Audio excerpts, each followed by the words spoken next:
자, 어제 학습했던 거를 이제 불러왔어요. 자, 이렇게 해서 체크 포인트를 만들어내는 과정에 대해서 했었고, 지금 학습이 진행됐을 때 저도 여기 모델 파일 이름을 모델 07이라고 그냥 그대로 했네. 그냥 CP라고만 할 거야. 모델 07은 아무 의미 없어요. 일단 요 파일이죠. 여기 모델 07 CP 0002 CKPT라고 하는 폴더 안에 이런 식으로 이제 항목들이 저장이 되어 있는 거죠. 이게 학습 결과를 담고 있는 파일이에요. 폴더예요. 그러니까 나중에 요거를 로딩하면 한번 그런 생각 해본 적 없어요? 지금 우리가 데이터를 구축을 했잖아요. 그걸 가지고 학습을 해서 모델을 만들었다고요. 근데 데이터라는 거는 시간이 지나면 더 많이 쌓이죠. 그러면 나중에 시간이 지났을 때 학습을 새로 하면 더 좋은 모델을 얻어낼 수 있을 거 아니에요. 그럼 그때마다 이 시간 투자를 그때마다 매번 새로 해야 되느냐.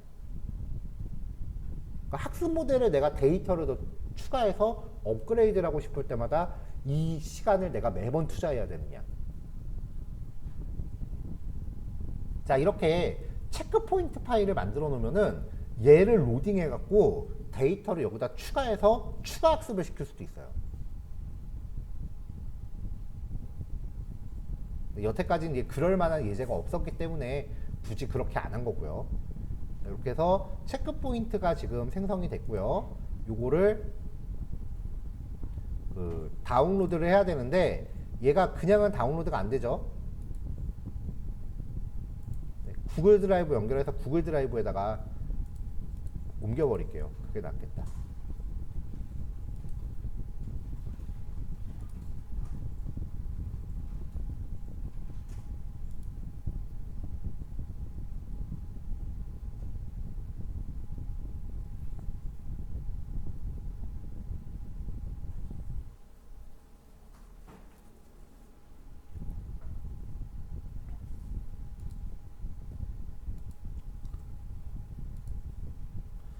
자, 드라이브가 연결이 됐고요. 이 모델 학습 결과를 구글 드라이브 폴더로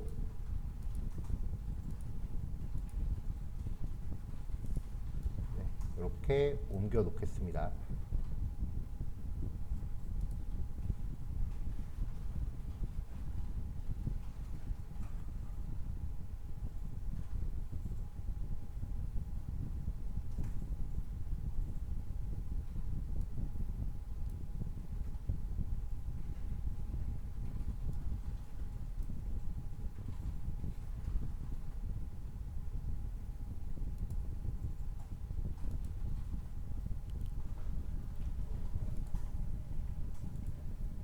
자, 일단 어저께는 학습에 대해서만, 학습 결과에 대해서만 확인을 했죠. 그래서 학습 결과 평가를 해보면은 대체적으로 이제 언어 관련되고 하는, 언어를 갖고 하는 것들이 거의 다 비슷한 성향을 띠는데요. 학습 데이터에 대해서는 되게 잘 맞춰요. 그러니까 내가 학습한 결과물에 대해서는 되게 결과가 잘 나오는데 학습한 데이터를 벗어났을 때 임의의 문장을 주면 되게 헤매요. 그러니까 이게 쉽게 말하면은 제가 사람에 대한 어휘력하고 똑같은 개념이에요. 사람도 책을 많이 읽은 사람들은 어휘력이 굉장히 좋죠. 근데 책을 많이 읽지 않은 사람들은 어휘력이 좀 부족하잖아요. 그거랑 같은 이치라고 보시면 돼요. 그래서 얘가 임의의 데이터에도 대응을 잘 하려면은 그만큼 똑똑해야 될 거 아니에요. 그럼 그걸 똑똑하게 만들려면은 학습 데이터가 더 많아야 된다는 걸 의미하는 거죠. 그래서 훈련 데이터랑 실제 검증 데이터의 차이가 이렇게 나는 거는 대부분의 언어 모델이 떼는 공통 특성이에요. 이 격차를 줄이려면 학습 데이터 겁나 많이 줘야 된다. 근데 우리가 학습한 것 자체가 지금 분야별로 1000건 정도 되는 데이터였어요. 그러니까 썩 그렇게 많은 데이터는 아니라는 거예요. 6개 분야 나누는데 분야별로 1000건이었어요. 최소한 10배 이상은 데이터를 늘려야 돼요. 그러려면 이제 국민일보, 뭐 조선일보, 동아일보 이런 신문사는 다 긁어야 되는 거지 사실은.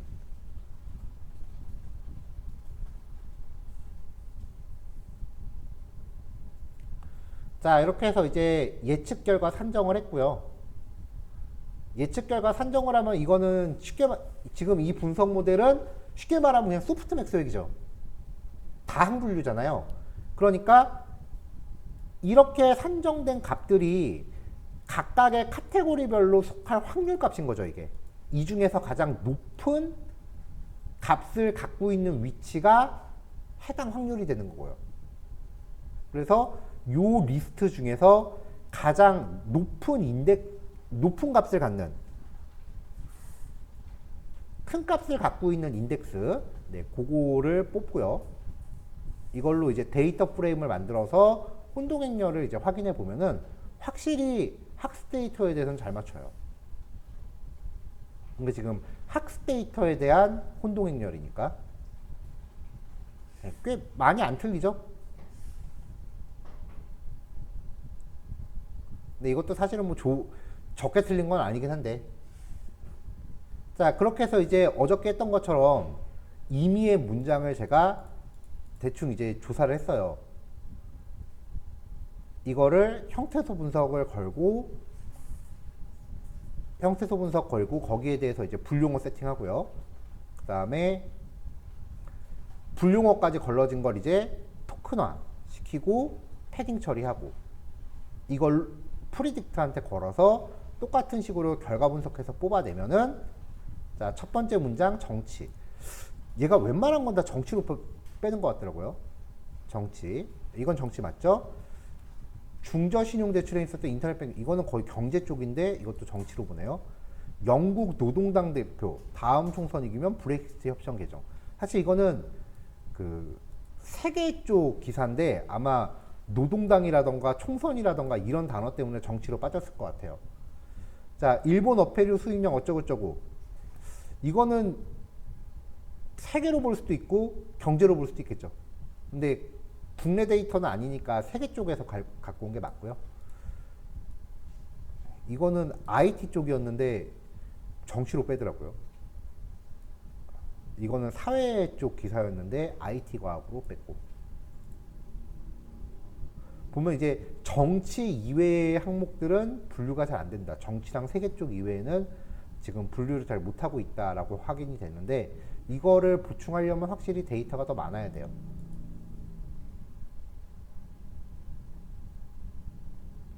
자, 어저께 실습에서는 여기까지만 돼 있을 겁니다. 여러분도요. 요거까지만 돌리고 그냥 수업을 어제 멈췄죠. 그러니까 지금 구글 드라이브 접속하셔서 여기 이후 것들은 코드만 일단 보충을 해놓으세요. 예제는 완성된 형태로 갖고 있어야죠. 이걸 여러분들이 지금 결과를 뽑으려면 학습을 다시 돌려야 되니까 시간이 오래 걸리니까 일단은 요것만 확인하시면 될, 여기까지만 확인하시면 될 것 같아요. 그리고 그 각자 그 학습 체크 포인트 만들어 놨던 거 각자 다운받아서 이제 로컬에다 보관하시고요. 자, 요거까지 준비하시고 요거 예제 보완하시는데 15분 할게요. 그래서 지금 20분이니까 30분, 45분에 만납시다. 할게요. 오래 안 걸려요. 자, 텐서플로우 모델을 이제 구현을 하면은 이제 중간중간에 우리가 그 세이브 체크 포인트, 모델 체크 포인트라는 툴을 써서 그 모델을 이제 저장을 하잖아요. 그럼 그 안에 학습된 결과가 이미 다 저장이 돼 있어요. 자, 이거는 콜앱까지 갈 필요 없고요. 로컬에서 하는 겁니다. 그래서 콜앱에 저장된 체크 포인트를 왜 우리 윈도우에서 할 때는 폴더에 그 한글이나 띄어쓰기 같은 거 있으면 안 됐었잖아요. 그래서 D 드라이브 안에 텐서플로우 체크 포인트라고 폴더를 하나 만들고 여기에다가 이렇게 맨 마지막 걸 넣어놨어요. 이 안에 내용물은 이렇게 있고요. 자, 일단 저는 재시작을 할게요. 일단 모델 학습이 끝나고 나면 얘를 이제 실행을 해보자고요. 자, 참조할 거는 일단은 사용자가 입력한 임의의 문장을 그 분류하는 거기 때문에 형태소 분석 엔진은 그대로 있어야 되고요. 그리고 로드 모델이라고 하는 함수가 필요해요. 토크나이저랑 패드 시퀀스 마찬가지로 필요하고요.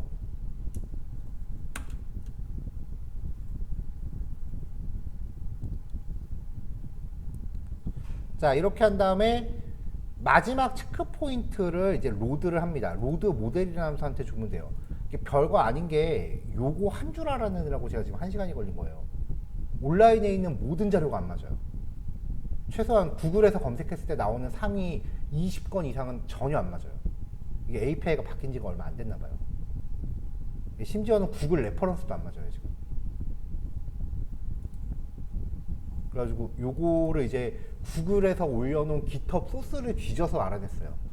아무튼 이 함수에다가 마지막 체크 포인트 경로를 이렇게 전달을 해주면 이게 객체가 이렇게 만들어지는데, 이 객체가 우리가 이전 예제에서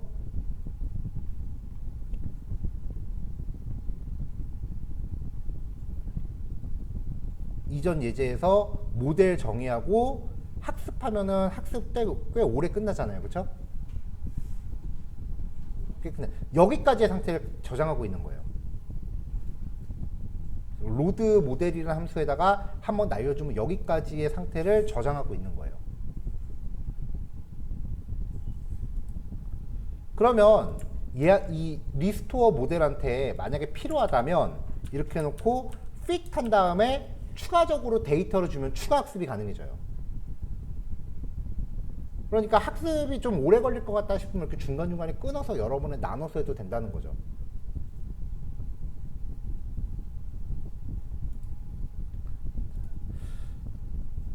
자, 일단은 리스토어 모델이라고 만들었고요. 분류어 데이터셋은 가져와야죠. 그 다음에 몇 가지 필요한 게 있는데, 개발 과정에서 얻어진 데이터 크기 값이 필요해요. 보캡 사이즈하고 맥스 워드 카운트. 이건 왜 필요하냐면은 사용자가 입력한 문장을 어떻게든 또 토큰화 시켜야 되거든요. 자연어를 그대로 처리하는 게 아니라 이걸 다 토큰으로 바꿔갖고 분류하는 거예요. 그러면은 토큰화 과정에서 얻어진 요 변수 값들이 필요해요. 그래서 요 값들은 이전 학습이 마무리가 됐다면은 거기 어디엔가 출력이 되고 있을 겁니다. 보캡 사이즈라는 값으로 이제 컨트롤 F 눌러서 파인드를 하시면은 여기서 출력을 해놨어요. 단어 집합의 크기라고 해서. 요 값하고 그 다음에 그 맥스 워드 카운트라는 값도 나중에 쓸 거기 때문에 이렇게 출력을 해놨거든요. 요 두 개 값을 상수로 잡아 놓으시고 분류했을 때 요거 중에 하나가 될 거니까 요 카테고리 리스트도 그대로 구현을 가져왔어요. 자, 그 다음에 이제 인풋 함수를 썼어요. 여기서는 뉴스 기사 제목을 입력해서 사용자가 입력한 임의의 문장이 된 거죠. 형태소 분석 엔진은 로딩을 했고요.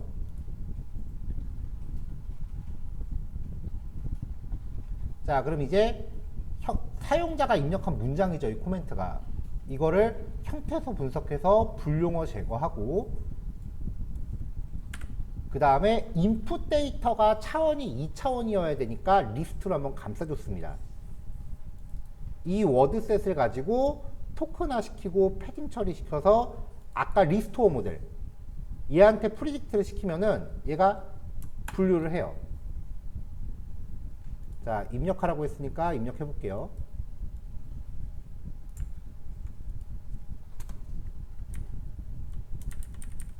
자, 지금 입력하는 문장은 4회 아니면 3개. 정치 쪽으로 분류돼도 될 것 같네요. 어쨌건 입력을 하면은 시스가 임포트가 안 됐다고? 위에 임포트 안 했나 보다. 임포트 시스. 자, 다시요. 그럼 이제 입력한 값을 분류할 수 있게 돼요.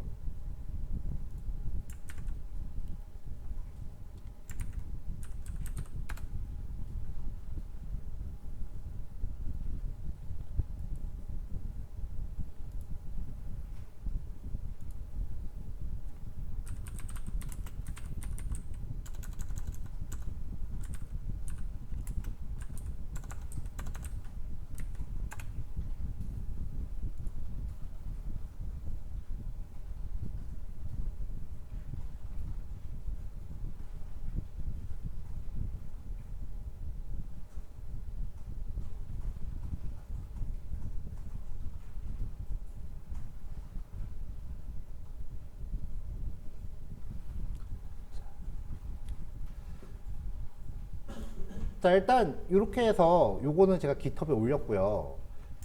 이 상태에서 이제 파이썬 소스 코드를 임의로 테스트를 하나 만들게요. 29번 test.py입니다. 자, 여기서 일단 보여드릴 거는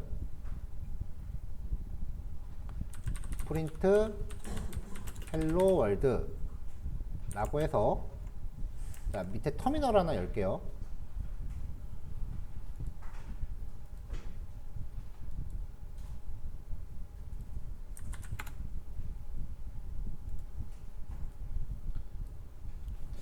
자, 일단은 요 소스 파일을 실행하려면은 파이썬 한 칸 띄고 소스 파일 이름이죠. 요거까지는 아시죠?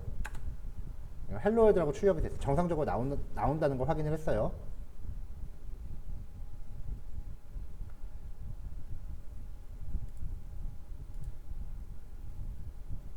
자, 커맨드 라인에 대한 아기먼트, 즉 파라미터라고 해서요. 자, 여기에 제가 import sys를 한 다음에 프린트 sys.argv라고 하는 애들을 출력을 해볼게요.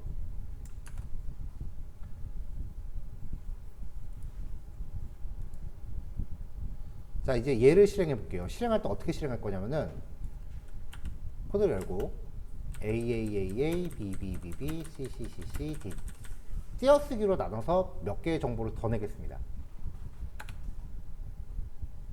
자, 그러면 파이썬 한 칸 띄고 파일 이름 그 뒤에 나오는 정보들이 sys.argv라는 이름으로 리스트화 되죠. 일단 0번째는 파일 이름이니까 제끼고, 0번째는 파일 이름이니까 제끼고, 그 뒤에 있는 애들을 따옴표로 묶으면,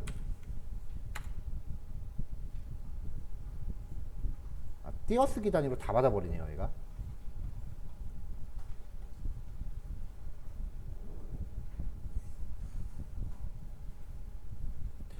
자, 그러면은 이렇게 들어오는 문장, 이 하나의 문장을 전부 다 얘가 리스트로 묶어서 받는다는 걸 확인을 했으니까, 그럼 여기서 인풋 데이터는 args는 첫 번째 것 빼고 나머지 라고 하면은 파일 이름을 제외한 나머지가 되겠죠. 그 다음에 코멘트는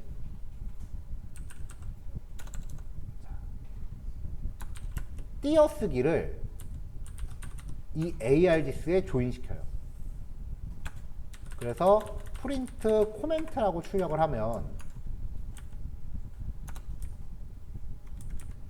파일 이름 뒤에 나오는 요 파라미터들을 띄어쓰기를 기준으로 하나의 문장으로 묶어버리니까 코멘트는 하나의 완전한 문장을 갖게 돼요. 자, 이제 여기다가 아까 제가 복사해 놓은 문장 하나를 집어넣으면 이렇게 파라미터로 문장을 받을 수 있게 되죠. 자, 그럼 여기서 이제 코멘트라는 변수 생겼으니까 이제 이 코드를 옮겨요. 자, 이렇게 옮기고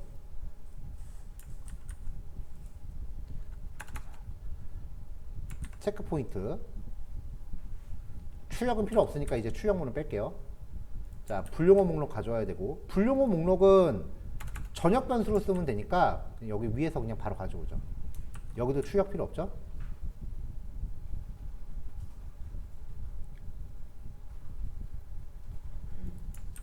자, 그 다음에 또 필요한 변수들 정의하고, 코멘트라는 변수는 여기 밑에 만들어 놨으니까 밑에만 이렇게 쭉 드래그해서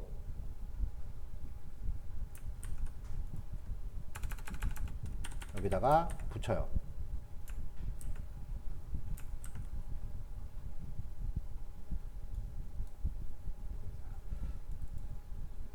자, 이 코멘트라는 애를 이제 이 코드를 싹 다 긁어서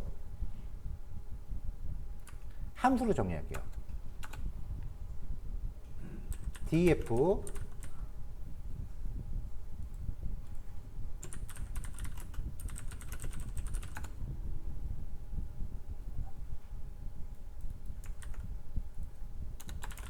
텍스트 클래시피케이션. 그 다음에 코멘트를 파라미터로 갖자. 그럼 이제 이 함수를 호출하면서 코멘트라는 값만 전달하면은 알아서 되겠죠. 그럼 얘가 이제 결과물을 이렇게 출력을 해줄 텐데,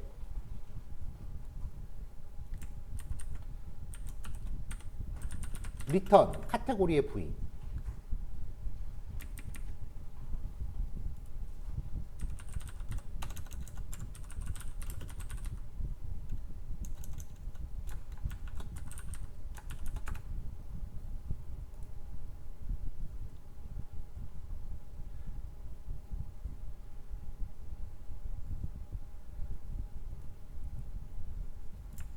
자, 이제 이 함수를 호출해야 되니까 if name이 메인일 때 에만 이렇게 가라.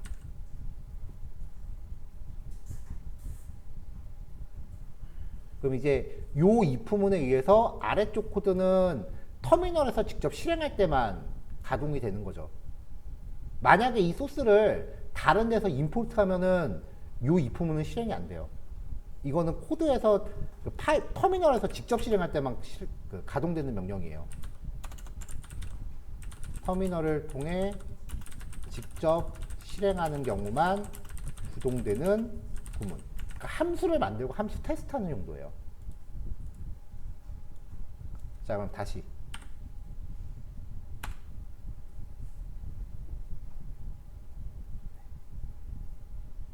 어느 정도 약간의 시간은 걸리겠죠.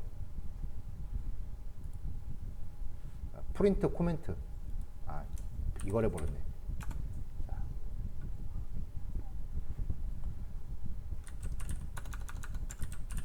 카테고리는 텍스트 클래시피케이션 해놓고 코멘트.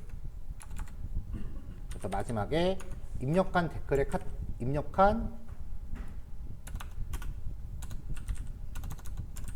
문장의 카테고리는 뭐뭐뭐입니다 라고 출력을 한번 해보죠. 이제 명령어 내리면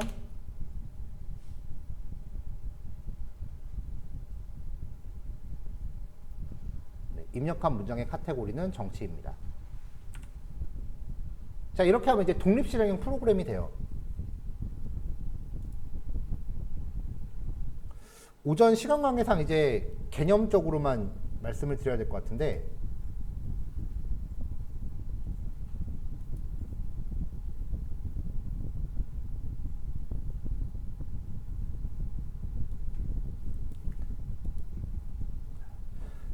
여러분들이 이제 D장고를 배울 때 이걸 이제 웹서버라고 배웠을 거예요. 내지는 백엔드. 그러니까 여러분들이 만든 D장고 프로그램이 있다고요.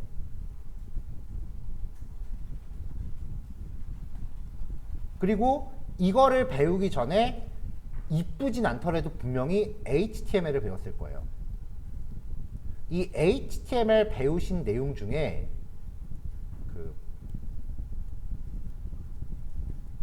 폼 태그가 있었을 거고요. 이 안에 인풋 태그가 있었을 겁니다. 인풋 타입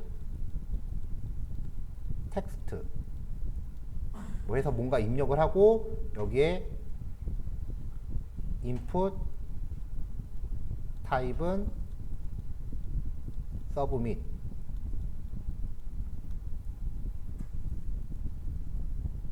폼 이렇게 해놓고 이제 인풋 태그에 액션이라는 속성에다가 이 여러분들이 만든 D장고의 주소를 적으면은 인풋 태그가 화면에 이렇게 입력 필드 보이게 하는 거고요. 서브밋은 버튼이에요. 여기에 뭔가 내용을 입력하고 버튼을 누르면 입력한 내용이 백엔드로 이렇게 전달돼서 뭔가 그걸 받아서 뭔가 하는 거를 배웠을 거예요.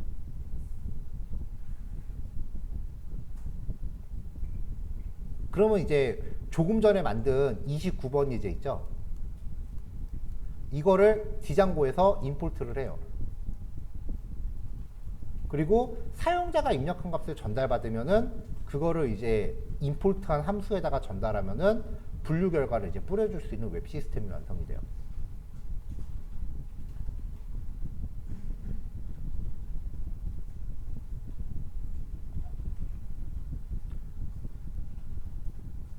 그러니까 이제 이렇게 파이썬 파일로 해서 로컬 이렇게 명령어 형태로 실행할 수 있다라는 것까지 확인이 되면은 이 머신러닝 학습 모델은 어떤 종류의 프로그램에도 탑재가 됩니다. 파이썬뿐만 아니라 자바, 자바스크립트, C, C++ 등에도 모두 탑재가 돼요.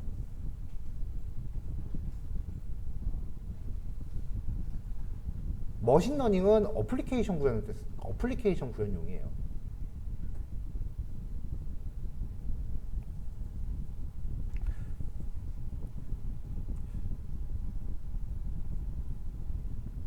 그래서 이게 만약에 학습 카테고리가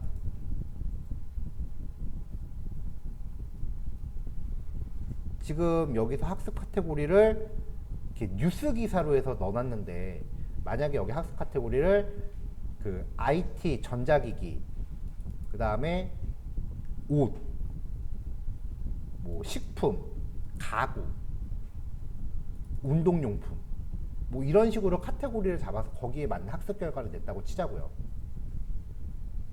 그러면 당근마켓 열어서 깨끗한 덤벨 팝니다라고 입력을 하면은 머신러닝이 알아서 판단해서 카테고리를 운동기구라고 맞춰주는 거죠. 그 당근마켓에 물건 올려보신 분들 아마 써보신 적 있을 거예요. 당근마켓에 실제로 뭐뭐뭐 팝니다라고 하면은 조금 이따 카테고리가 자동으로 세팅되거든요. 그게 머신러닝이야. 근데 당근은 그거를 구축하기 위해서 제가 알기로 최소 3년 정도 데이터를 쌌어요. 사람들이 올린 그 카테고리에 맞는 판매글을 학습 데이터를 쌓느라고 최소 3년 이상 데이터를 쌌어, 걔도.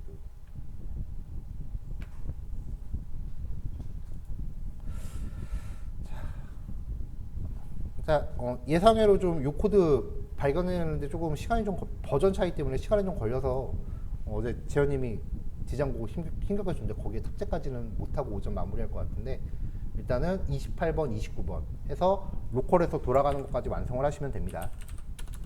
사실 이거를 응용하면은 우리가 판다스에서 사용했었던 그 통계 관련 기능들도 이렇게 일반 어플리케이션에 탑재는 가능해요.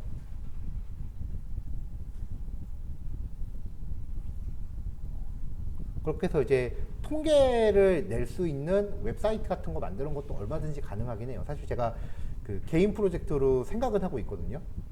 엑셀 파일 올려서 딱딱딱 체크하면은 그 통계 결과 바로 뽑아주는 웹페이지 하나 만들려고 재미삼아 만들어 보려고 하고는 있는데 게을러서 시작을 안 하네. 만들고 거기에 광고 하나 붙이면 또 대학원생 애들이 득달같이 달려붙지 않을까라고 생각하고 있긴 한데. 자, 해서 27, 28, 29까지 확인하시면 되고, 28, 29까지 확인해서 완성하시면 되고요. 요거까지 해서 신경망에 대한 부분은 마무리를 할게요.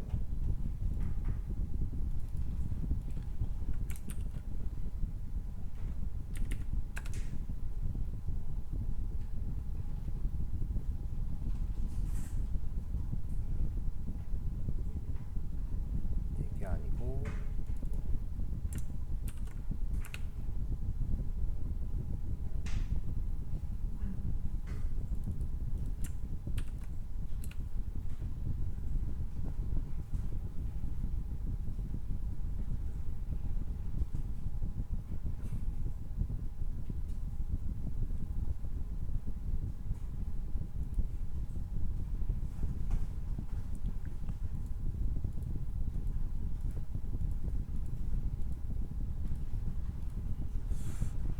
그림이 어디 있는지 좀 찾지를 못하네요.